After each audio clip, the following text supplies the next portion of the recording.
Good evening. Wednesday night here, the bearded one, Andy Singer. That is me, the bearded humor. Going to be doing a very fun bearded babble tonight.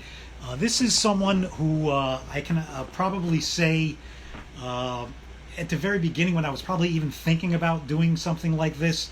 This was definitely someone that I wanted to talk to from the very beginning. This person is a writer.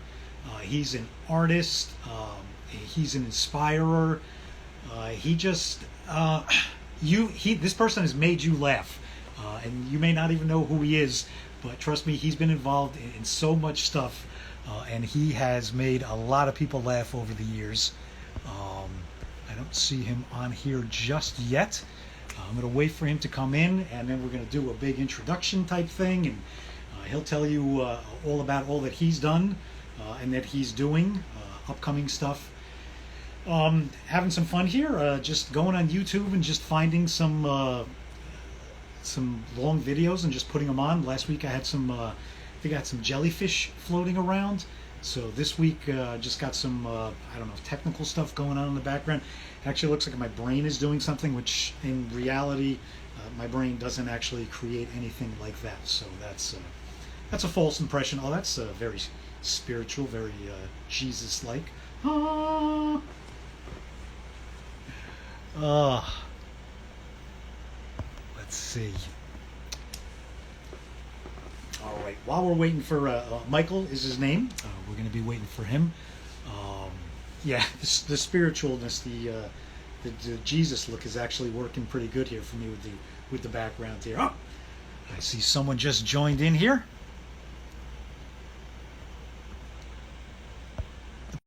Is none other than Michael Anthony Snowden. Um, there he is, the man, the myth, the legend himself. I can't see. You can't see. No. I like it said, okay, I got you. Look at that. What's up, man? What is going on? Oh, man. Just living that California life, man. Living the dream. My stimulus check came in, baby. I'm happy. The malls is going to be packed. Yeah, man. What's happening? What's happening? I'm pleased to do that. Thank you for even mentioning me to do this. This is like I said, you are an inspiration in so many different ways. Oh, man. The writing, the comedy, the art, and like I said, I mean, like every medium that you seem to, I don't want to say dabble in or try. I want to say attack, because I think that's what you do. You're that type of person. When you commit to something, it's going to get 110% from you. Oh, yeah, man. It's like this is one thing like I got from like listening to, I heard something that Will Smith had said once, and he goes, you know what? You might be able to be better than me, but you'll never beat me. You know what I mean? And so I like took that to heart. So and just let me tell this real fast. I listened to what he had said, and every time I felt like I was kind of like slacking, I would play that. And I would just listen to it. And then I was like, okay, dude, it's, you got to get back on your thing. But yeah, man, I have to create something every day. Every day. My mind never stops moving. As you can tell right now, I'm really talkative. It's the first time you get a chance to talk to me. I'm very talkative. So, and that's why I'm looking forward to this one, because this is definitely going to be a great one. Speaking about, because that's actually something that I was actually kind of going through just actually these past couple of days, with my son, with his health, the roller coaster, the ups and the downs. And I was getting into another one of those funks. And I know, and again, I'm extremely appreciative and grateful to you because I've been friends, following you, however you want to put it. Yes, friendship. For a very long time. Mm-hmm. You have always been, I want to say, probably one of the most honest and true people that I've ever followed, because you talk about more than anybody, and you've been doing this for years. I know it's a thing now. Everybody is kind of jumping on the mental health bandwagon, which is a whole thing. Yeah. But you have always been very open and honest about your struggles and your blocks and everything like that, and how you get through them. And again, I have to say thank you because you have Oh, no yeah. idea how much you have kept me going in times when I have hit those walls. You know, one of the things, and Andy, I was going to tell you this. You have to, what you just said, just step back a little bit, because what you don't realize is how much you affect people. You know, just an everyday thing like a post. I mean, whenever you manipulate me, come on, man, I got to get these framed. I'm telling you, it's just like, that kind of thing makes my, those kind of things make my day.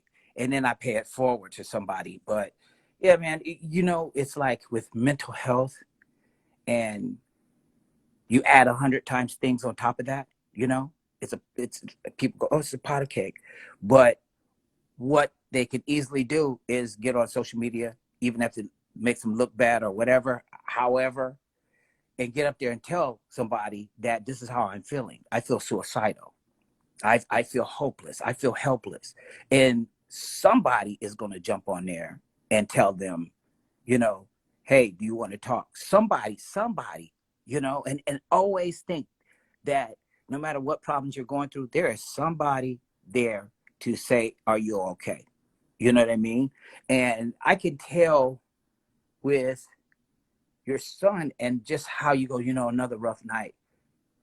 I don't feel it just on, oh, yeah, this is Instagram, let's be nice. I feel that.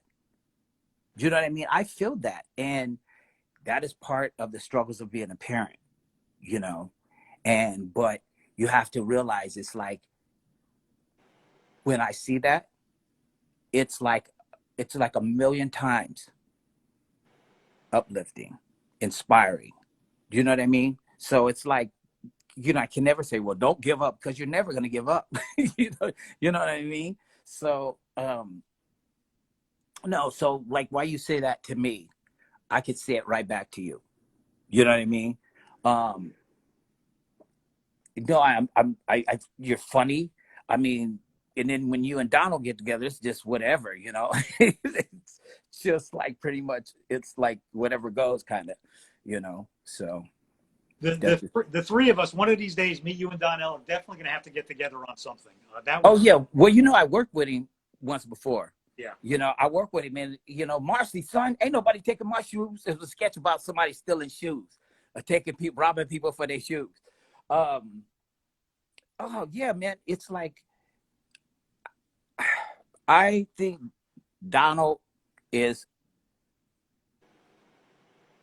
God, probably in the top 20, I maybe say. And the reason why I say 20 is because there was those that came before him. You know what I mean? But as far as now, like as far as right now, he's up. He's high. He's high there. Like, and I think he's funny, and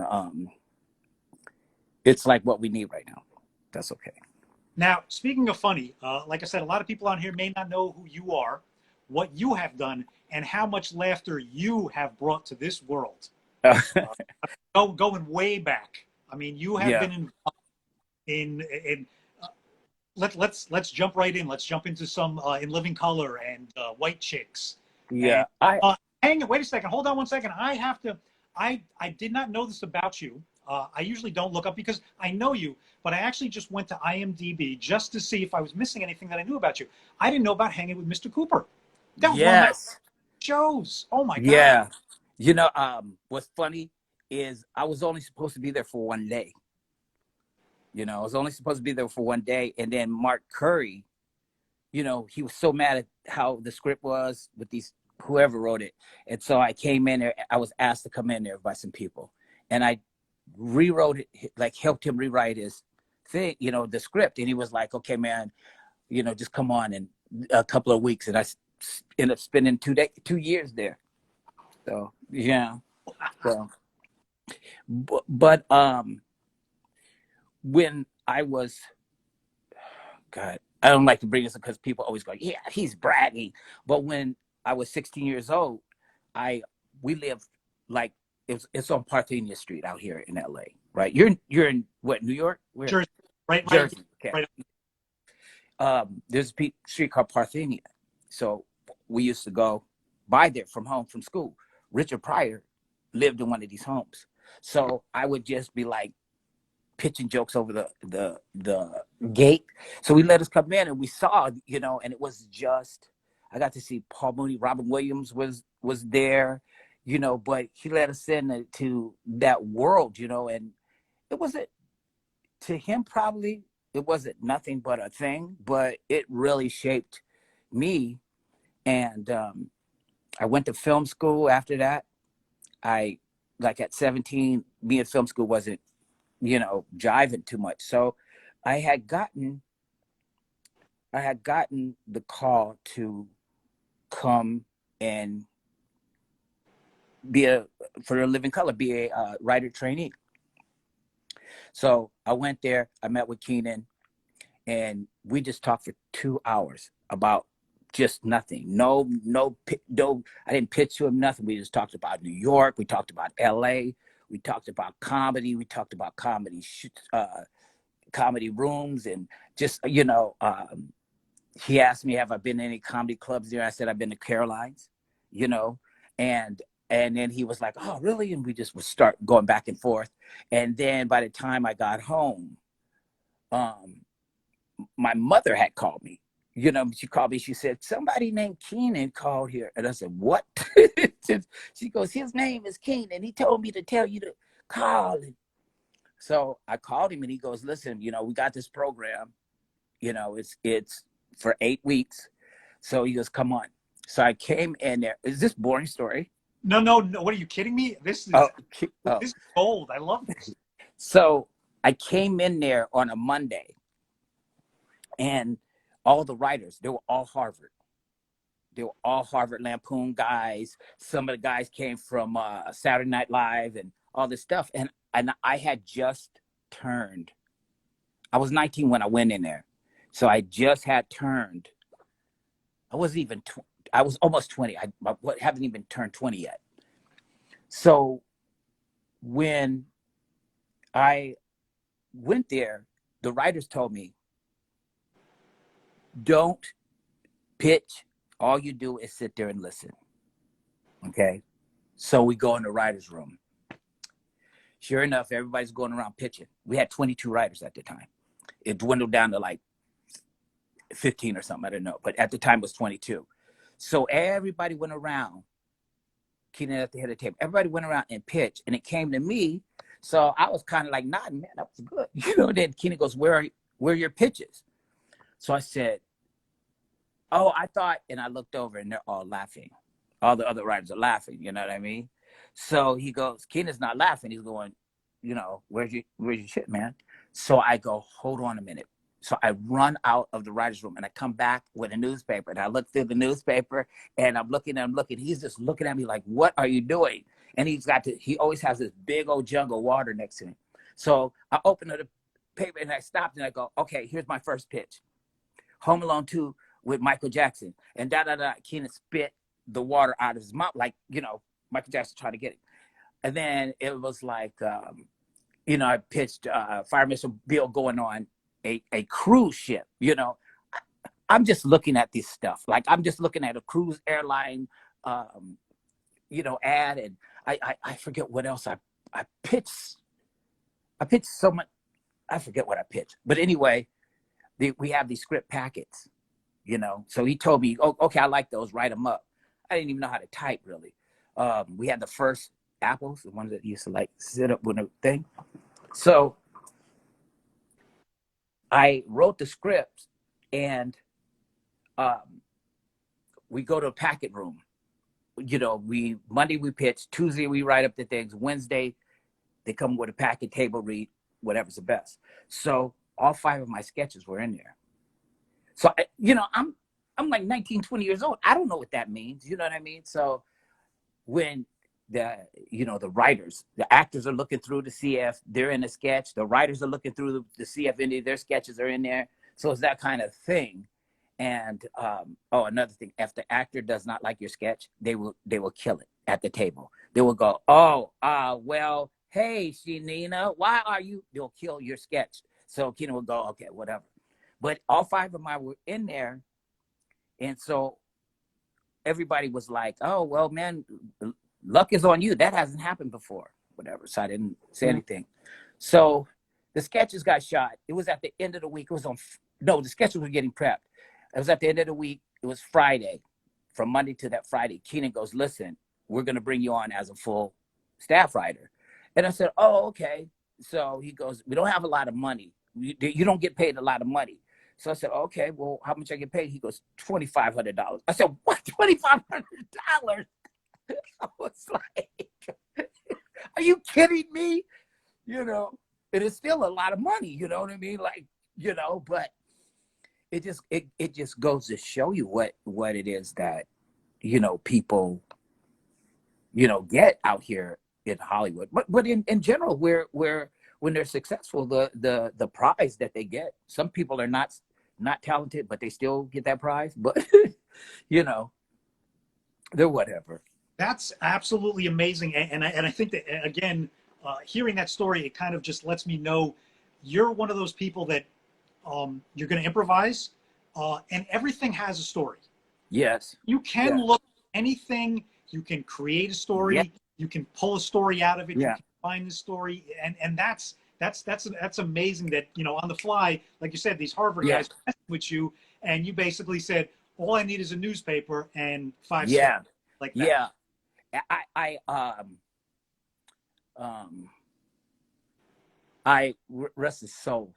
He was you might see it on Netflix, but the one of the guys who created National Lampoon, did I meet him? I met one of them, and they were told that he was just telling me about his magazine and stuff like that. And they have they have a movie based on the Harvard Lampoon, the National Lampoon, how it started and all this stuff. It's really good. It's on Netflix. I forget the name of it. It's like a crazy name. But I grew up reading like Mad Magazine, you know, comic books, National Lampoon, and just all these different other off-brand comedies. And people would go, you know, like such and such is funnier than him, and da da da da. And it's not about who's funnier, but it's about that. You know what I mean? That rhythm. You know, we call it joke math. You know, we call it joke math. You know, this plus this equals, it should equal this. You know, but it had that different kind of joke math, and it always inspired me. That and Monty Python. You know, oh my God, Monty Python. Oh, yeah. British humor. I mean, it's wonderful. I mean, you know, my son Jaden, he's the biggest Mr. Bean fan. We Yeah. watch Bean every day in this house. But I was fortunate. I was one of those ones too, where like my dad, my mom wasn't a fan of it, so she didn't know that I was watching it. But I grew up on like Benny Hill. Yeah. Oh God, yes. You know, just the best simple fun. I mean, British comedy. You know, back then, and I think even today has always been a little bit more. You know, we may be a little bit uppity here. I think they go a little bit harder sometimes with the British Yeah. comedy. Yeah. Yeah. They go harder. One of the things you mentioned, Benny Hill, and we're just talking here. So, the funniest sketch I ever saw of Benny Hill's was this woman. It's a Western. It was this Western sketch. And I hope it's not anything like this is how they wrote back then. Anyway, so it was a Western, and it was a woman tied up to a pole. And she had like her, you know, her dress kind of ripped. And then Benny Hill walked up, and he was the sheriff. And she goes, Sheriff, these men beat on me. No, he goes, they didn't say beat. These men had their way with me. They kissed me. They did this and this and that. And then Benny Hill goes, Miss Delilah, this just ain't your day. And he takes off his thing. It was the funniest shit because it was so unexpected. You know what I mean? The expectations of it, and that's the kind of thing that I really like about humor. You know what I mean? So Let me ask you, since you are a part of comedy history, basically. I mean, you definitely are. Um, what you just said, now that's a big thing too. Like my wife and I too. Like a lot of times, like we'll be going through, and you stop on the stations that play the old stuff. What was it? One night we were going through, and I think like Match Game or something from like the yeah, 70s. And just the way they talk and the way things were done back then, yes, it was brilliant. I understand the whole culture that we're yes, but it's just, I wish that we could just have uncensored comedy where everybody just has to have the understanding, if it came out as it was meant to be funny, then it's a joke. You Let's let it be treat it funny. as such. If it came from Absolutely. a place of anger or hatred, then it has no place in the world of comedy. But it's such a difficult time. Do you think that comedy will ever be that pure again, that honest again? You know, that's a funny question that you asked me because it's been 2 years and it's been 2 years already. But I had stopped writing comedy, period. And I started writing like thrillers and like sci-fi, but I would not write comedy. I just helped somebody write a comedy. I mean, I just wrote a comedy pilot, but I I I, I don't think funny is where it used to be. You know what I mean? I mean, I don't know if that's like on the point of what we're talking about, but I don't feel that there is things that are funny. And I mean, don't get me the wrong, don't take this the wrong way, but when I look on the internet, it's just a few. You know what I mean? That's why that's why I beamed in on you, because that's comedy, right? So it's you, there's Donald, you know, there's a few other, Chris Spencer, are just you know, there's funny, but that's comedian comedy. You know what I mean?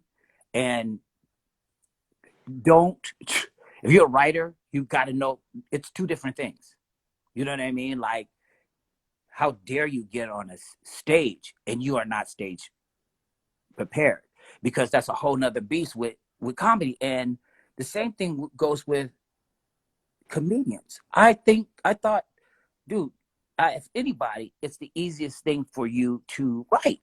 It's like, you don't understand. It's hard. You know what I mean? Because everything is mostly up here and then they write it down so quick. Comedy is really, really fast. So I don't know if that was a question that you were saying. I don't know if that was the one way, you know.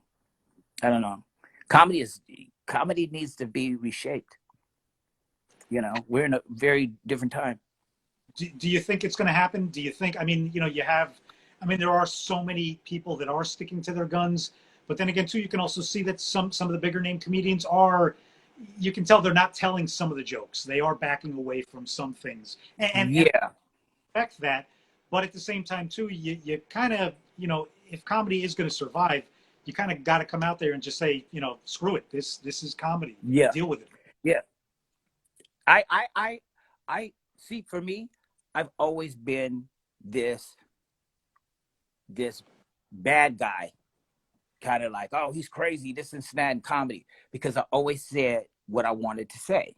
So me saying what I wanted to say now with the environment here, I mean, what I don't say, I don't really say. I won't, because I was raised by women, so I'm not going to say any kind of crude, crass woman humor. That's never been me. But I will go for it with just situations. The only one that really would catch the Michael Anthony Snowden humor would be like celebrities when they do stupid, you know what I mean? But I'm not going to. It is my thing as I'm assassin, like, no women, no children. You know what I mean? That's how I am. But for everything else, for everybody else, I show no mercy. So for me to get into something and somebody goes, "Well, you said this about Afghanistan," I'm like, you know what? If you think what I said about Afghanistan was bad, you should tune in tomorrow, because I got some real heavy shit for you. And I just like, I don't I don't I don't believe in cancel culture. That to me is just ignorant, because you cancel somebody that says something racist. How are you gonna stop him? You gonna make him even more rad? This mother, you know what I mean? Like, you're gonna make him more angry. You let them apologize on their platform. You know what I mean? And let's keep it moving. It's so much. Okay, if you're Harvey Weinstein, you know what I mean. Chop the chop the thing off and throw him in jail. Whatever, right? But if it's somebody, man, that said something, whatever, 3 years ago or 4 years ago, and then people are coming forward and he did this and da da da da. He needs to get into if he didn't violate everything, but if it was just some kind of whatever, I think it's too much. I think this cancel culture thing is too much. I don't like it, and I feel that that is what scared. I mean, white chicks would have never got made right now. It would have never been made. I keep telling it to somebody, and people always ask, "Are you guys having a white chicks too? Is there going to be a white chicks too?" Nobody's interested. Nobody's interested. You know, I mean, um, Sean and them, they're like, it was the makeup. I think I don't think they would ever want to get in there because of the makeup. I don't know, but who knows? You know what I mean? It still could happen. I don't know. You Yeah, know. it's so. I mean, of course, for the humor and the comedy of it, everybody would want it. But like you said, you're going to have those people that are going to pull out the hashtags and be like, okay, this was wrong. This is wrong about it. And how how long did they actually have to sit in makeup to get into those costumes? Oh my God. Um, it was like the first time. I'm gonna say this wrong, but I know it was near here. It was almost like 15 hours the very first time. And come in. That's my daughter. What'd you say? I just need to rub more. Okay. Close the door for me, please. Won't you take it out with you? Hey, but take the water out with you. I'm sorry. And close the door. What are you guys doing? Oh, sorry. I'm live on this thing. Sorry. It's like a little baby going through the scene. I'm so sorry, Andy. What was I saying? You Oh, were talking white chick. the Yeah. 15-hour makeup. Yeah, the makeup was very heavy. And then this, so we did 2 weeks of this, or week and a half out in LA. And then by the time we got to Canada, we were able to slim it down to 7 hours. You know what I mean? Like that. So a lot of times we shot things at night, you know, certain things at night, so that we'd start applying the makeup at night. And then by the time in the morning, we'd do the morning shoots with them. But that's how we had to do it. But it was, I mean, the makeup guy, he was he did the mask and stuff like that. So afterwards, people were like, not anybody that or the thing. I think it was more of Canadian people that didn't really like the way he did whatever. It's like he does things there, oh, like strange, and he, you know, we're not used to the way he works. The guy 2 years later, or a few years later, wins an Oscar for Benjamin Buttons. You know what I mean? I'm like, God, he showed them, like, you know what I mean? Like they were giving him a hard time, this man, you know. But yeah, he did the makeup, and he did a good job, because, you know, you're sitting up there going, like, it's hard to make um, a man, period, a white man, put him in white makeup as dressed as a woman is hard. But when you see it done by a black man, you know, it's like a lot, you know, they put a lot of you know, things on there to try to make it, you know, more contour to being, you know, a white woman and stuff. But we didn't go that far. We wanted it to be funny. We didn't, you know what I mean? They were talking about doing CGI over the face and all this stuff. But it was like, nah, that's not funny. But yeah, it was a very fun shoot. It was crazy. It was literally crazy, you know. Now you're an artist on all levels, writing, comedy, everything. Yeah. Now, do you do? I've seen your animation, uh, Hmm. like your digital art. I've seen your drawings. I've seen your storyboards. I've seen your sneakers, your pants, your jackets, your hats. Is there any like medium that you don't do? And is that a form of relaxation for you, therapy, or is that just again just creating every day? It is, even so, like I was a kid, just constantly I would go from a drawing pad to a comic book to watching a movie to do, like, it would go, you know, one right after another, because my mind never stopped thinking, right? So I can't play basketball. I don't have a jump shot, you know. So I always, you know, created stuff, and I I I find creativity the most satisfying thing in the world to me. You know, people got other things that are very satisfying, but just the whole thing of creativity is, you know, like important to me. That's why I told you this. Like I told you this too, I think, is about your Photoshop work. I feel you need, and I don't know, Andy, just hear me. I think that needs to be taken further. I don't know if you know what I mean? It's like, I think that what you do right now, you do it fast. You're able to just boom. Can you imagine what you do if you were being precise about it? I'm not telling you nothing that you don't already know, but Andy, creativity is literally this pandemic. The one thing creativity did is she knocked on everybody's door. Come on, you don't know how to draw?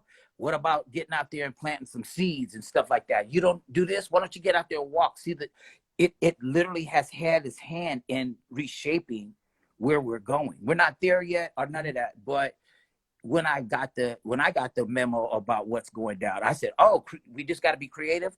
And I got busy. I wrote like 5 or 6 scripts. You know what I mean? I created 3 TV pilots. I wrote and put together a deck for 3 TV pilots. Do you know about NFTs, right? No. Okay. NFTs are these digital art. It's non-fungible, a token, and it's this digital art that you buy online. Right? There were a couple of stories that I think. Yeah. Beeble. Like, yes. Yeah. 69,000. But then there's this one performer named Grimes. She's married. I think she's married or together with Elon Musk. She did 6.6 over the weekend. You know, so I've been putting mine together, you know, because I'm opening up my like wallet and stuff. So the stuff that I show, like I show everybody, I don't those are the things I'm not going to use. So I'm going to share this one with you. So this is can you see it? Yeah. Oh, wow. That's Kanye West. So this is one of the things. And so I'm going to it's going to be neon, everything around it. And it's going to just constantly move, but it's going to go on like a real screen that's got a frame around it. So it's that. And, you know, this one I did for, yeah. So yeah, this one I did. But yeah, I have to be creative because my mind never stops. It's like I don't sleep, you know. I just stay up and create, you know. Now I'll take an old person's nap in the daytime, you know what I mean? For like 15 minutes or whatever it is, I'll take the nap. But other than that, I'm just creating, you know what I mean? When do you find is your best time? Is nighttime your best time for things and creating? Yes, nighttime. See, I need to start in bread because I am another one too. I suffer from horrible insomnia, and most of my nights are spent just laying there, trying to go to sleep. A lot of my writing does come to me at night. A lot of times, my wife will tell you, it'll be 2 o'clock in the morning. I'll grab my phone and I'll just start putting notes into my phone. I don't want to light on. I don't want to start writing, but I'll put enough notes in where I can go back a day or a week later and go, oh, that's what that was. That's what I wanted to turn that into, and then turn it into something. And I don't know if I should start embracing that more because I want to sleep, but I can't sleep.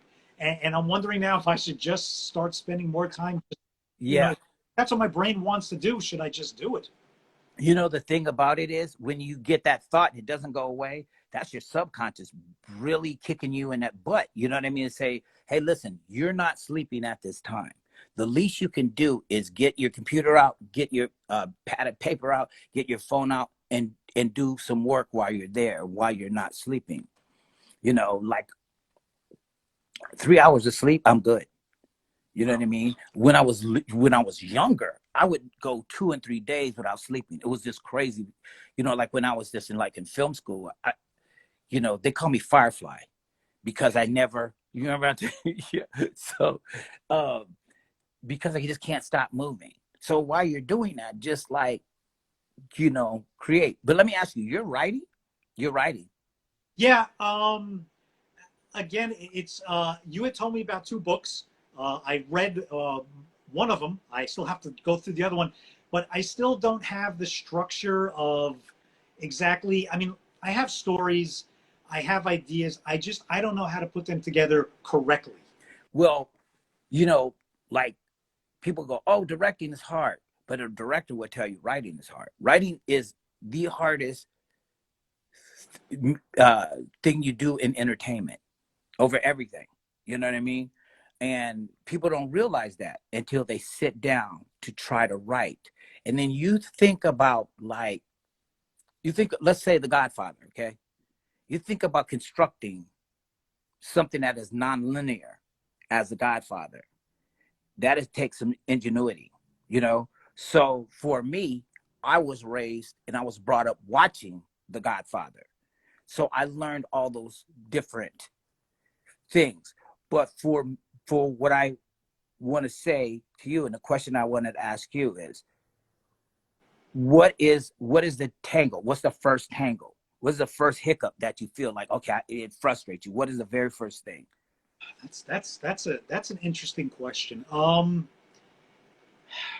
I think honestly, and I think that this is something, and again, this all comes full circle to the simple fact that just having you on here tonight and how much this meant to me. I'm here. I think a lot of it comes from self-doubt. I think a lot of it, if I'm writing something or if I'm doing something or if I'm putting something together, and then it'll be, does anybody want that? Yeah. Is it good enough? Does it make sense? I understand. It's good in my head, but is it good in the real world? But see, okay, that's lie. Okay. That is the greatest lie. It's like there's this thing that Jordan Peele says, like, write something that you would want to see on a movie theater, right? So how do you know? That's the very first thing. How do you know if you don't go for it, right? Because it's like people. I don't know if this happened to you, but I'm sure it's happened to me a few times. You do something, you have an idea, and then you stop, and somebody does it. You know what I mean? Due to the fact, just because you're not, you're second guessing yourself. And there's a writer in everybody. Everybody has a book in them. You know what I mean? It's like, for me, I tell people, really, if you know how to do fade in and where the good dialogue is, that's where I tell them to learn first, just the format. And then after they learn that format, I say, jump in. Don't let nobody tell you nothing. Cut off everything. Just say, man, this is not da da da da da. If there's people that go, man, what are you writing for? It's not gonna sell. Release them. You know what I mean? So, like, I'll talk to you in a little bit, but don't bring that in every time you sit down, and don't bring that in. You know what I mean? Don't bring, like, say, okay, you go sit over there and play. I'm gonna do this really fast. And then the one thing is, like, when you're sitting there and the things that you're doubting, those are the things that are working. 9 out of 10 times. 9 out of 10 times, it's always that thing that is actually working. And I would say to you, man, it's like, again, and if you have like any questions or anything like that, you could totally just, like, hit me up or whatever. But you have to think too. Did you hear what I just said? I just told you, if you have any questions, call me. So now your excuses have just sucked right up and go, okay, this dude told me to call him whenever, da da da da. So now that's one excuse away. You know what I mean? Like, trust me, I've been doing this stuff for almost 40 years, almost.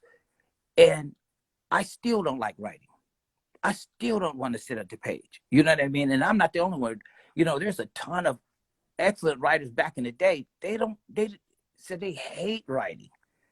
People who they got millions of dollars. They don't need to work anymore, but they want it right. All of them, excuse me, I'm sorry. All of them have that same thing. they're afraid to get that empty page. Everybody, you know. Yeah, and again, I think that's something. I'm self-learning, and I'm beginning to, I guess, and it's something that we should all do, like you just said too. We all have to ignore that lie in our head. We all Yeah. have to believe in ourselves. And again, that's what I'm doing here. Basically, just talking to people. Again, I don't know what I'm doing here, but again, it was another way of over this, past year with being locked down and everything like that. It was a way of being creative, and it was a way of, and I had started doing this last year. I think this is like my 40th episode, and I started, and it just started like talking comedy, but then it started talking real life. And again, you hit the nail on the head when you said, and I realized everyone has a story. Mhm. So whether I get on here and whether we talk about comedy or not, whether we talk about anything, we're going to talk about a story, and it's going to Mhm. be interesting. And it's amazing how someone listening to this, the feedback has been absolutely wonderful. You get something like, it made my day, it made me think about something. You're Yeah. putting, people are going to watch this either tonight or whenever they do watch it. You're giving out priceless information from, like you said, someone who's been a writer in the game for 40 years. I mean, Mhm. it's just giving back. Helping another human being is the easiest and most rewarding thing one can do. Yeah. So why wouldn't Yeah. you do that? Huh? Why wouldn't you do that? Why wouldn't you No. just pay, like you said before, pay it forward? Yeah. Yeah. And that is the thing. And how do you say this? How do you say this? It's this thing where we as individuals, we're literally taught to think that it's easier to give up than it is to keep trying, you know? And man, the very first thing my mother was always telling me is don't don't ever lock on that as an excuse. She took every kind of excuse. She would be like, listen, she goes, but I'm having a hard time. And blah, blah, blah. She goes, listen, if you're struggling, stop. You know what I mean? Just simple. And you just kind of, you do those things. And I think that when somebody always says, do you got any advice for writers? I'm like, right. You can't say anything else. You can't teach comedy. You know what I mean? I like you can guide the person in that direction, but Mel Brooks, I don't know if he said, if you don't know comedy, don't pick up a pen to try to write a joke. You know what I mean? And that is so true. And where I feel that I would start really loving comedy more if comedians would start writing more. You know what I mean?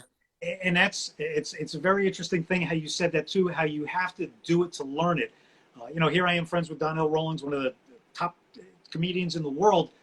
And when I was writing to work to get up on stage, I would always reach out to him. Donnell, hey, listen, I got this set. What do you think of it? And he would never listen to me. He would never, like, even when if I was opening for him at Caroline's, I'd be like, do you want to hear what I have? He'd be like, no. I'd be like, you don't even, I can get up there and I can completely bomb. He goes, get up there. He goes, Mm-hmm. again, that's the only advice that he ever gave me. Yeah. This Yeah. day, and a lot of people ask me, get on stage. Yeah. The Have stage you will, ever been? You've been on stage? oh yeah, yeah, yeah. Okay. Yeah, It's of course. true. The stage will teach you everything you can't learn from a book. Really. You can't learn another. You have to be standing on that stage with a mic and an audience, whether it's one person, 100 people. It Yes. doesn't. That's Yes. that is going to teach you what comedy is all Yes. about. Yes. And that's do you know, like, I've never been on stage. I am petrified of even standing on a comedy stage. You know what I mean? Because I've worked with comics. I've wrote jokes for comics, but the joke that I write and me and a comedian is laughing, whatever, right? Oh, that's funny. I'll try that on stage. It's nowhere near funny as when I see it on stage. When I see them do it, it just becomes their joke. You know what I mean? There's no use even for me to go, hey man, I wrote that joke. No, you might have wrote it down, but it was delivered by this, comedian that is like on point. And that's the thing I say. It's like, you know, another excuse that is strucken from your excusomaries is that you have one of the biggest comedians there is go, you could, Donald, listen, let's dump Ashley Larry.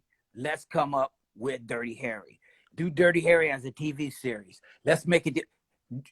Do you see how, like, oh, they're doing Dirty Harry, but with Donald Rollins? They're going to, do you see how hilarious that would be?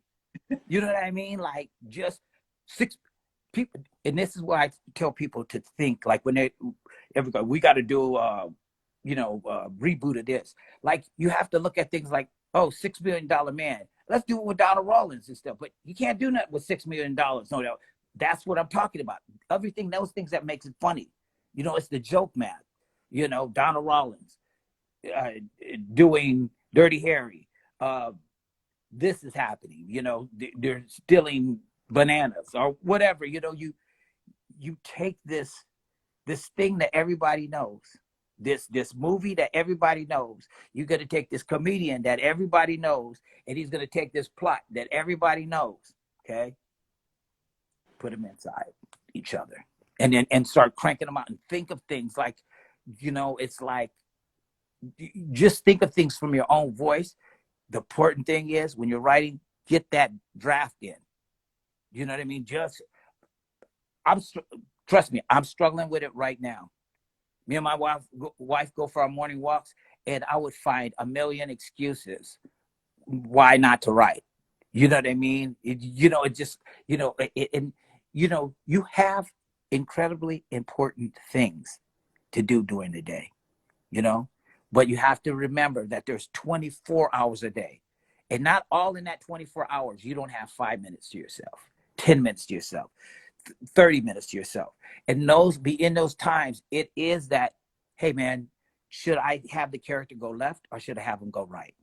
How would they get out of this situation? You don't have to do nothing else, but just have that moment.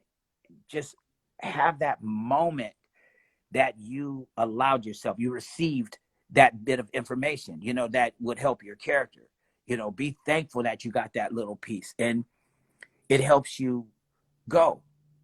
But I say keep writing. You know what I mean?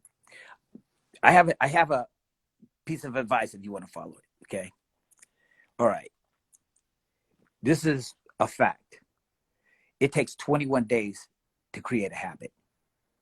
21 days. Whether you want to be a drug addict, it takes really 21 days to get into the full form of it. If you want to go to the gym, it takes 21 days for you to sit up there and go, okay, let me get up and let me get this. It takes 21 days to do all of these things, right? Give yourself 21 days to write your pilot, to write your script. And this is what I'm saying. Within that 21 days, all you have to do is set your computer up, okay? Set your computer up, get your coffee, get your water, get whatever it is you got to get, and sit down at the computer. No matter if you write it, but do that for 21 days. Because you're going to go from opening up the computer to opening up the page to putting fade in on there, and you're going to get up every morning. And this is what is the trip about it. Each morning that you get up, you think about that day before. Oh man, 21 days. I got up for my very first day. Oh man, it's my second day. By that third day, you already know about those 2 other days. You know what I mean? And then you go, okay, let me just make it through the week. And you make it through that week and you go, oh shoot, man, Monday I got to do the same thing. But it becomes different. 21 days. There is this book. I forget who she was, but it's called How to Write a Screenplay in 21 Days. And literally, this was one of the first. I don't know if you heard of Sid Fields. He was one of the first. He's one of the most valid screenplay writers out there. And then it's this, like, you know, people like Save the Cat. And I kind of like, I don't want it. I mean, I've read it twice, you know, and this is just my opinion. This is just what I've No, it's not even my opinion. This has been shown as true. So in Save the Cat, do you know where that title comes from? Right? Did you ever No, hear the show, the book Save the Cat? no, I haven't. Okay. Okay. So there is this mega whatever book that everybody swears is called Save the Cat. It's supposed to be the ultimate screenwriting book. And you know, by all means, share it with people. Tell them check this book out. It's just a cat on a string. You know what I mean? Like on a rope. But for me, what I found out, people that read that book asked me to read their work. And then when I read their work, I can tell where they got the idea from. Because the book uses analogies from other movies. So that's really not teaching you much, right? It's just teaching you to write that kind of particular movie. You know what I mean? Because you find yourself unknowingly borrowing things. And I've seen this. Oh, you've been watching Lethal Weapon. Yeah, well, how'd you know? And because I could see it right here. You know what I mean? And this guy made, well, he's passed away, but he made millions. He's still they're still making millions off of his work and stuff. But for me, I think that becomes lazy writing, and it's something I wouldn't teach. But there are people who found great things in it. But it's I like it. I think it's cool. But I would be aware of those kind of books. You know what I mean? I would be aware. And the guy, he's a nice guy. He's very smart. But I don't think that, it's like tracing. It's exactly like tracing. Although Stephen King started his career by copying TV shows word for word and stuff, but I that's just me, and we're talking about writing, so it's just my kind of thing. Like if somebody asks me or we're talking about writing, I tend to be super honest with them because, man, don't put a lot of time into a screenplay. You know what I mean? If you have no idea if it's going to turn out right. And then you got other people on the outside telling you, hey, man, just finish it. Who cares? You know what I mean? At the end of the day, the decision lies with you. So it's like I love to write. I love to read scripts and write them, but read scripts that I knew came out of nowhere. You can always tell. You know what I mean? Even if it's like Die Hard or something like that, even if it's like that, I can tell that you came up with a different character. You know what I mean? It's not John McClane. It's the average guy, everyday guy, and I think that's where our movies are starting to lack. You know what I mean? I think it's important too, because to go back and touch on something that you had talked about too, that like you had said that you had, you wrote a joke for a comedian. They took that and then they created something from it. You Yes. have a joke, but again, I think it goes back to, and again, this is something that, again, I'm learning too with this whole creating process. And you just touched on it a lot too. Mm-hmm. Yeah, you can get it from a book. You can learn it from the YouTube video. You can, but again, like with comedy and creating, you have to deliver you. Your audience, whether it's an audience sitting in front of you, a comedy, whether it's an audience sitting in front of, in a movie theater. If you don't deliver you, if you don't connect with your audience, no matter what type of audience it is, they're going to know that. There's nothing better than making a connection and letting them know that this is something from me. Yes, I did learn the basics of it, but what you're getting is something from me. You're going to get a better connection. It's just going to be better all around that way, I think. Yeah. Yes. And it is like that. It is like that, but it's again, it's keeping doubt, keeping fear, all those things. I think that you need to have fear in order to move forward. So have the fear, but don't have the doubt. You know what I mean? Yeah, by all means, have the fear, but fear will allow you to get 5 pages done. Doubt will guarantee get you nothing. You know what I mean? And it's like, even if you're writing, even if you're doubting, at least be writing, and I'm not the kind of person that goes, you're just doubting yourself, blah, blah, blah. I feel bad when people doubt themselves because I know it's a real thing. It's a cousin of depression. It is literally a relative of depression, you know, of being doubtful in your work and stuff. And it all goes back to just how we're raised and what we're seeing going on in these last time. I feel so sorry for kids right now. You know what I mean? It's like I love kids. You know what I mean? I love young people. You know what I mean? And I always I'm the champion of a young person. You know what I mean? So I feel bad when I hear a child say that, you know, I doubt it. I tell it, don't say I doubt it, or, you know, don't say I wanna, just say I know. You know what I mean? Just say I know. I'm like all the time, it's like my wife says, you, but also goes with that is belief in this. And I go, you know what, to me, and this is just me, I believe all those words, those are words for us to understand our feelings. Different words. Peace. I feel positive. I feel hopeful. This and that. Those are words that are brought in, right? But this is the strange thing about it. But knowing, that's a part of you. Do you get what I'm saying? Like your soul. You could say, okay, this is my soul. It is a party. But you go, hey, I believe. That's just a word you were taught. It could be like the F word. You know what I mean? The N word. It could be something that you were taught, but it is not something from inside. So with everything that you do, you have to know. You know what I mean? I know I'm going to get that job. I've been like this since I was a kid. They go, how you're going to, how are you going to get that? How are you going to get that job when you live over here? Just now, I got it. I already put it out there. I manifested. I leave it alone. Do you know what I mean? And that's something too that I can honestly say that I've only just been learning that. Yeah.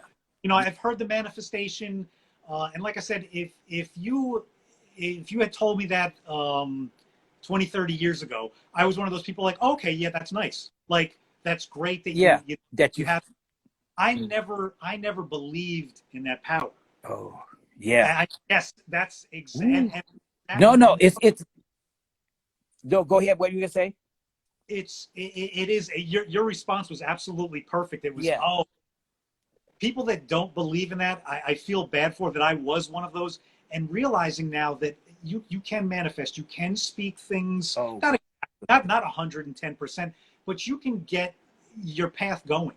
You yeah. can create your path by just envisioning it, speaking it, getting it Yeah. there, and it does work. It is an amazing thing. Just the positive mindset. Yes. And you know, it's like it's one of the first things after you say I want to manifest stuff, you have to say affirmations at night. You know what I mean? You go like, um my family's health is going to get better. Is better. Don't say going to. Is better. My I'm deserving of this reward. I'm deserving of this promotion. I'm deserving of this money I'm going to get. I'm deserving of this job. You know, oh, I know that I desire more money. You have to, and I get on this thing, so I apologize. Bear with me. It's like the universe. Okay, so you say to the universe, I want $1 million. So the universe is going to say, okay, I'll give you $1 million. When do you need it? I need it in about a month. And then, okay, you got the $1 million. Okay, it's very important. So the universe will say, okay, now what are you going to give me for this $1 million? And then you go, okay, I'm going to write you the best script ever. Okay, you're going to have that done in a month? You go, yeah. And you're going to be bounded and banging that thing away. And doubts are going to come in there and all in your mind, but you keep moving because you said the universe is going to give you $1 million. And guess what? The thing that you sat up there and wrote, somebody's going to say, we were looking for this. It happens. It happens to me all the time, to the point where I literally have to watch out for some of the things that I say. You know, that whole thing when Kanye West started, being like with Trump. I told my wife, I said, you know what? I'm the biggest Kanye West fan. He's my favorite rapper. And but I told my wife, I'll never listen to another Kanye West song. I said, I'm finished with him. My wife says, you know, Michael, don't say that. And I go, I don't care. I'm finished with him. Okay. 2 weeks later, maybe it was a month later. Do you know, did I ever mention this? No. Maybe it was a month later. I get a call from my friend Richie. He lives in Detroit. He goes, hey man, I'm asleep. And he goes, Kanye West is going to call you. And I go, okay, yeah, man, Richie. So I go to sleep, I wake up, he calls. And he goes, man, I'm a fan of your work and this and that. He goes, come meet me. I got these ideas. So I said, okay, well, you know, we'll sit down there and meet. I thought he meant where he lives out here in Calabasas or whatever. He goes, no, I'm in Detroit. Come, I'll have a plane, come get me, you know. So I get on the plane and we literally go halfway around the world in 48 hours. It was such an out-of-body experience. And usually, you know, when you manifest something, it scares you because it comes up on you so fast. And even if you manifest a car and you don't have that car yet, I bet you see that car everywhere you go. And every time you see that car, a little bit of this starts coming up out of you. It helps you get that car. But that thing with the whole thing with Kanye, right while I'm manifesting these things, I stop for a minute and focus on this one thing that irked me, and then went back to, you know, manifesting. And that thing that I've always liked said, you know what, you liked him at one point. Let me show you around him. It brought me around him. And I got to tell you something. People need, when you see that man Kanye out in the street and you see him bugging out like that, he needs his meds, right? But sit down at a table full of men, women, big executives, and he is one of the smartest. He's the richest black man in the world right now. I mean, in America. And you look at it and you go, oh man, this person is nothing like what he portrays himself in there. So, and he is the master of manifestation, you know, and I feel you can't master anything, but for me, I tell you, I'm really good at it. I'm really good at it. When I see that you post something with your child, when I see that, I don't go, oh, I don't do that. I immediately get into this mode. Okay, let's go. You know, everything is good. Everything is good. You know, and you just like, you're just going about your day, don't know anything. I literally see how this is. I literally put my hand on the screen like that.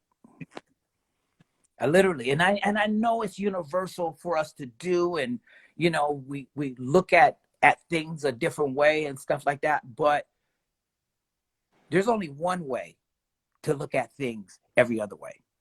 You get what I'm saying? So it's like you have to have this one way, and that one way is just open your mind, and then that leads you to a million different things. You know, so I mean, that's me. I manifest. I would tell everybody, you know, people ask me, well, what can I read to manifest? I tell them, literally, start with the secret. You know what I mean? There's this book.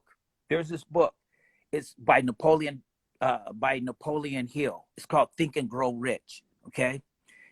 He wrote it back in like the 20s. Okay. But this is still, everything he says is still, he said blessings. Everything is still relevant for today. He talked about how Henry Ford was like just using a wrench and stuff like that. He said he's going to build a car, and he said that so much that actually came to, you know, it teaches you how to manifest, not just success, but manifest everything in life. I read Eckhart Tolle, you know. It's like these there's this one book called the Power of Now, and it's basically telling you, you know, just thought formations instead of just like affirmations or meditation. You know, just Sit there for a minute. That's a form of meditation. Giving yourself 5 extra minutes in bed. You know, that's a form of meditation. And we're always thinking about the dread of, oh, I got to go to work, instead of thinking about what is the first thing and the best thing that I can attack when I get to work that is not going to make me so overwhelmed so quickly. Think about that. And I've always been this way, because it's so important, man. It's our God-given right to be happy, and we choose not to be. You know what I mean? And it's such a struggle. You know, I feel good all through my day, but this one thing starts creeping in. What about your kids? Then I fold. You know what I mean? It's like something about, is your daughter okay over there? And then I'll just freak out. You know what I mean? I literally will come out of myself, and then I'll stop, and then I'll kind of like, all right, my one daughter is over here, one is here, and one is in the next room, this and that. And I'm like that with my children. I'm so like, I have 3 girls and they run over me. You know what I mean? But people go, why you let them run over you? So what? You know what I mean? Those are my kids, you know, and I'm sorry, this is the way I was brought up. It's like, there's no ifs, ands, or buts. You know, I spoil my kids. It ain't no secret. You know what I mean? I'm a helicopter dad when I have to be. You know, I always call them, and I'm like that. So now imagine me when I see somebody else's children. I'm not their dad, but I do manifest for them when I see that. I put a manifest. I've been manifesting good things for you. That's how, that's how I say it to people. When I see people and whatever, I go, I'm manifesting good things for you, during the day. So That is, absolutely appreciated. And again, too, it all goes back to, I guess it's a lot of, and again, learning something else that I didn't understand or know much about, energies. yes. I'm Yes. understanding much more about energies, and you are definitely, like I said, you are one of those people who, when I connected with years ago, I didn't know much about energies, but I knew that there was something that I was drawn. It wasn't just your work; it was you. It was the way you did your work. It was your art. It was the style of it. It was the feel of Yeah. it. And again, it's I see your art, and when I say your art, I mean it in all different mediums, all different Yes, forms. absolutely. Thank you. Yes. Again, it comes from you. It's not just oh, that's similar to this, or oh, it's this style. When I see something from you, I know it's from you. Yeah. And I almost tell that it was one of those things too, that it was just, it's in my head, I'm going to make it happen, and that's it. And that's it. That is the most important thing. Do you know how rich everybody would be if only we can get what's in our mind out on a page or out of our mouths, or build it and things like that? And that's the whole thing where we have to struggle more than everybody else. I mean, you look at Elon Musk, he just said he was going to do this, and he turned around and did it. So that's not, okay, it's not good enough for me to do the Tesla. Let me put a ship in space. And you're going, after a while, oh, he's such a diss, and he's all full of himself. But when he showed you that he did this, he's telling you, I'm going to do this. This is where we're going to go. You start to stop. You start to listen. You know what I mean? You'll be foolish not to. And I love like Albert Einstein. I love just different people that have shaped this world. It's the most important thing that everybody take a break to see, and they go, oh, there's Black History Month, or there's this and that. You have to learn history every day, all kinds of history. You got to just open up a book and find out, who crossed the Pacific Ocean or whatever first, and look at those things, and then you go, well, why am I looking at this thing up? This is something, and I'll send you a couple of. This is something my wife does every day. She tells you everything from what the weather is going to look like, what is hot in entertainment, whether they're talking about, and everything that is cultural for that particular. She does it every day, Monday through Friday. She goes, well, this is trending. This is what the new word is. This is everything that's going on, because she works at a production company, so they do these kind of things. And she sends them to me, and there's no less than 5, 6 things that are on that list that I apply in my day. I apply all of these things in my day. I hunt for them. I go, which one of these things can I apply through my day? And when you're sitting there, and you sit there and you're going, God, I'm like, I get up in the middle of the night. I have insomnia. I want to write. I'm struggling with getting what's out here onto this page. I don't know how to structure all of these things and this and that. What do I do? And the thing that you should always teach your subconscious is, what is the first thing that you can do?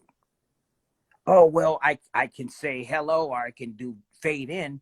Then your subconscious is going to tell you, do that. If you know how, if you're writing a script, fade in. If you don't know anything else, no, fade in. Okay? Because that's going to be the very first thing that's going to help you. You can say anything else, but after you say fade in, me and Lamont went to go pizza over at Johnny's house. Anything that you say from that point on, it's like you're writing a script. You know what I mean? Because then what is Johnny saying while they're going to get the pizza?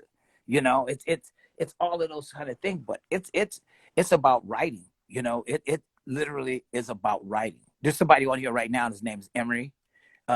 He's a childhood friend of mine. He's listening. He's a childhood friend of mine. He knows all of this stuff about me that I'm telling you. He's been a part of he's been in my films, you know, my student films and stuff like that. He's crazy. But anyway, yeah, you know what I mean? I think I've been going through this a lot over the fact of getting on social media is seeing, and now this goes to you, is seeing the people of talent. Me and you never physically met, right? But we met through connection. You know, as far as you like my artwork. Oh, I thought you were funny. Or I thought you do these things with Photoshop is funny. Or just how you are living your day to day is meaningful. So, you know, that's enough for me. That is always enough for me. There's nothing else. I'm not gonna go, hey, and you want to be friends? I'm gonna have to charge you $1,500 a second. It's not like that. It's enough. You know, let's be friends. It's enough. You need help for something. How foolish would I be?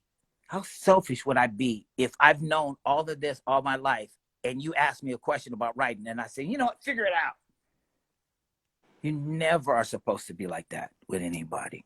You're supposed to always have time and go, you know what? If I didn't have nothing else but time to say it, I go, listen, calm down, write with the first thing you know how to write. You know what I mean? That's the first thing I would say. And if I have more time, I say, do this, do that. If somebody asks me something, I'll send them, you know, I'll send them something. Look at this, read this. I don't even know if you know, I have people that will inbox me, or, you know, but will inbox me and say things like, I'm scared that you won't respond back to me. I go, don't be scared. And then they go, oh my God, you answered that. I guess that's what it is for celebrities would feel that way and stuff like that. I mean, I've seen it, but you know, don't feel like that with me. And they don't know that, because they say things to people and people just ignore them.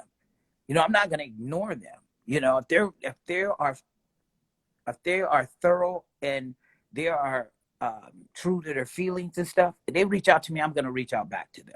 They reach out to me in a positive way, I'll reach back. If they're negative, I don't, you know what I mean? That's your energy. You know what I mean? People are going to say mean shit. And you're going to be real close to I'm going to get my car and I'm going. Are you, well, I'll pull this. Are you go, you know, you want to tell them the best reward. And I used to be the hottest head person under the sun. But now the best reward is not reacting to foolishness, you know? And, you know, I mean, that's what I do. You know what I mean? I don't know. That's my life, you know? And I'll tell you, it's an absolutely wonderful plan that you have. What, like I said, the inspiration, the things that I've gotten from you over the years, absolutely priceless. This here tonight, this is something that Oh I'm going man. over and over again because it's gold. It's two people talking, but with your all your years of everything, your knowledge, your background, everything that I know, I know, I Yeah. that I know. 21 days. Yeah.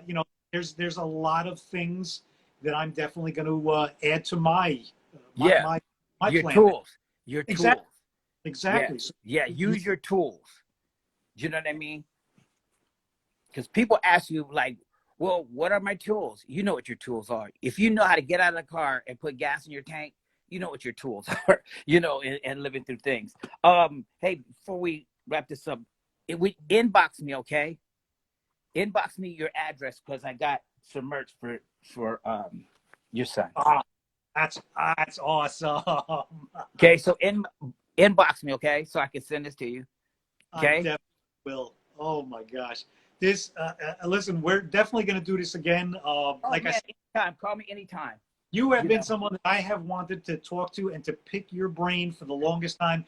And I'm going to say this right now. I know that in the very near future, you and I are going to be sitting down at a table and working on something together. And that is going to be a dream Right. come true.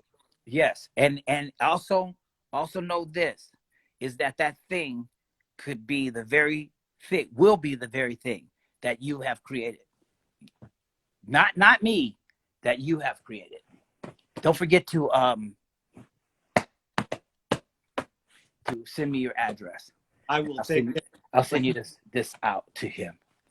It's the very last one.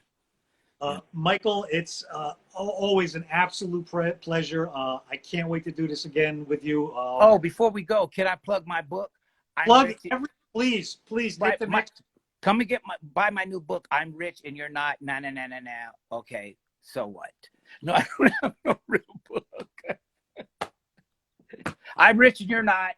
Okay, wow. So yeah, man, it was a pleasure. Honestly, it was a straight up pleasure, and I was excited, and I was really happy and honored that you asked me to come and do this. And it was fun. It was fun. You know what I mean? And it's like, I don't know. Yes, it's definitely to do again. It's what again when it comes back, like I said, learning about energies, and when it connects, it just connects. It does. It flows. It's easy. There's no work here tonight. Yeah. That's the thing about this is not work. Oh This yeah, is you didn't. Yeah, it's not. It's a free thing of good energy between yes. two people. Good energy between two people, and people who reach out and take time to watch. What you're doing, and I think what you're doing is good. You got to keep doing it though. No matter if I you get 5 people or 5 million, you know what I mean? When you get one person, that's good. So because again, I know I'm going to envision it. It's yeah. going to happen, and Oh, I'll oh, let you oh, know oh, you my gotta 21 put days is going to start together soon. a visualization board. Yes. Okay. Put that visualization board up and start putting things up there that you really want. And don't think you're being selfish. If you're sitting up there saying that you want a jet that's $50 million, you have to learn how to manifest that. Okay. You will get it, but you have to learn how to manifest it. But at the same time, it's like, these other things that you want, you have to be dead set on it. Last thing I'll say to you. Have you ever seen when airplanes at night are coming in and you just seen they're lined up one after another? You know what I'm talking about? Yeah. Okay. Visualize this. That very first plane that's coming in, that's what you manifested. Okay. It's coming in. Your manifested is coming in for landing. Now, those other planes that are coming in behind them, those are manifestations that you just made. So now they're making their way down. That's how I think of everything I do. You know what I mean? That one plane just came in. Boom. That's my one manifestation. Okay, I said I got these two, now I got to lead them in just the same way. When you visualize those kind of things, it lays itself right in your lap. You go, you know what? Man, this and this isn't going to work. I need the money, this and that. Visualize a check in your mail. Even when you go, well, I don't expect any money. I do it all the time. If it's even a check for 20 cents, I do it all the time. And I mean, not like a lot of times with the checks or anything. It's about everything. And when you manifest it, leave it alone. I want to buy a new house. This is the house I want. You leave it alone. You keep asking about it. It just becomes another thing. An importance for it goes away. So manifest it, know, and then say, listen, we got a house coming. And even if they go, well, what are you talking about? We got a house coming. And you keep talking that way. Even when you're with friends and they're going, hey, what you doing? I was like, man, I don't know. I'm just trying to remodel my house. You don't got no house. Yes, I do. You know what I mean? It's being built right now. You know what I mean? They think you're crazy. But once you continue to do that, even if they laugh at you, they get on board. They get on board. They start saying, man, when your house is going to be ready? I just started building me a house. You'll see. Keep manifesting. That's how you're going to change the world. Watch. And the world start with you. But no, man, it was a pleasure. It was a total pleasure. See how easy this is? And it was no kind of like, you know, this is better than being on a Breakfast Club. You know? Okay, man. We done? We done, everybody? Hey, everybody. We are done till the next time. This has been absolute gold. And that's why I was looking forward to this one. And I knew that it was going to be, this inspirational. I knew that it was going to be this informative. I knew that it was going to be this positive. And again, it's all because of you. So again, I appreciate it. As I say to everybody, I thank you for this. I wish you, it's always peace, it's always love, and it's always laughter. You know that. Yes.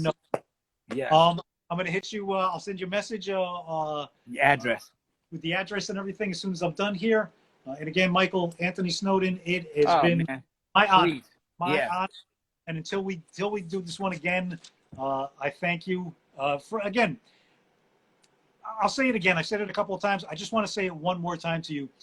You are one of those people who touch my life more than you'll ever know.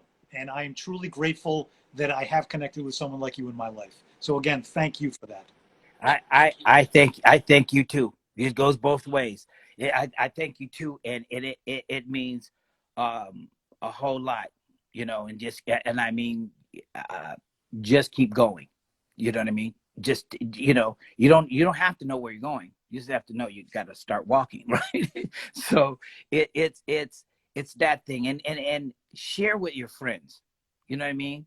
One last thing, it's like there's this thing, and I've been studying for like 5 years, but I don't, my brother was a minister and he just preaches, oh, you got to do this and blah, blah, blah.